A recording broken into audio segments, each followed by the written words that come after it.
Light confronts darkness in North Africa. Hello, everyone. I'm Mark Martin. George Thomas has been on assignment. And I'm Wendy Griffith. Al-Qaeda carried out another deadly attack in Algeria this week, but there's another movement that's gaining influence in that region, and it's bringing hope. Gary Lane reports from North Africa. Another terrorist attack against innocents in Algeria. This one, like most in recent years, was the work of the North African wing of Al-Qaeda. The Algerian people are trying to move beyond a bloody 15-year Islamic insurgency that has claimed as many as 200,000 lives here. While the government continues its fight against Al-Qaeda and other Islamists, another battle is being waged, this one for the hearts and souls of Algerians. Muslims are coming to Christ here as never before, mostly in mountain villages among Berber ethnic groups. Yusuf Rahman is an Algerian pastor. The church is still growing fast, I have no doubt about it. And the TV has been tremendous impact in the lives of the people there, especially, of course, the Arabic television stations, where for the first time many Algerians, of course, they watch and to see and to hear Muslim converts who are preaching, who are teaching and telling their stories, and also getting some facts about their Islam and the faith in the Quran. Christianity existed in Algeria long before Islam, but disappeared in the 12th century. Today, Islam is the dominant faith, but Christianity is making a comeback. The Algerian church has grown to about 70,000 adherents. 70% of the Christians are under the age of 30. Hundreds stand in line for more than an hour just to attend services in this church building. Proselytizing Muslims is against the law in Algeria. Regardless, this evangelist, a former Muslim, travels on trains playing a guitar, singing Christian songs, and telling passengers about Christ.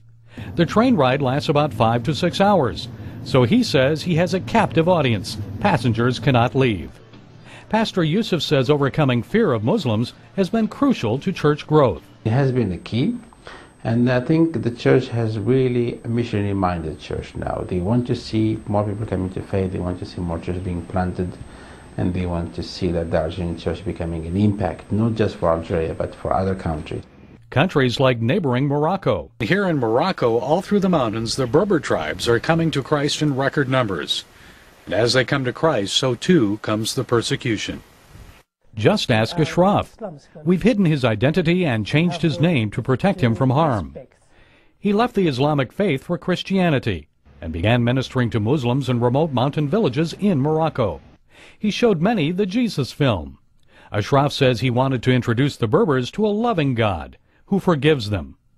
He forgives the sinner who makes him suffering. So this is the most important of those people who sin that. So they will not think about vengeance or something like this. But Ashraf has paid a high price for sharing Christ in Morocco. He was arrested and sent to a mental hospital where he was injected with mind-altering narcotics. Before he accepted Christ, Ashraf was arrested for associating with believers. He says national security police tortured him with electricity to get him to provide information about his Christian friends. Algerians have also faced persecution in their country.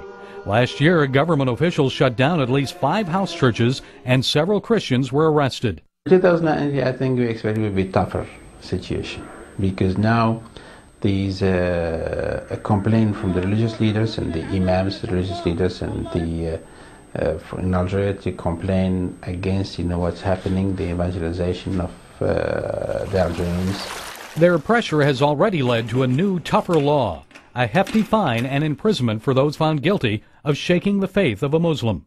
The law has yet to be implemented. But Pastor Yusuf suggests laws cannot stop the amazing move of God in North Africa. There's no doubt with what is happening today, what God's rising men and women who are extremely gifted in preaching and evangelizing, church planting, worship, and other things as well. So it's an amazing sign of hope. As for Ashraf, the Moroccan evangelist, he knows the risks he faces sharing Christ in an Islamic country, yet he remains unafraid. I will always trust God, who gives me another new life. Always God with me everywhere. From Morocco's Atlas Mountains, Gary Lane, CBN News.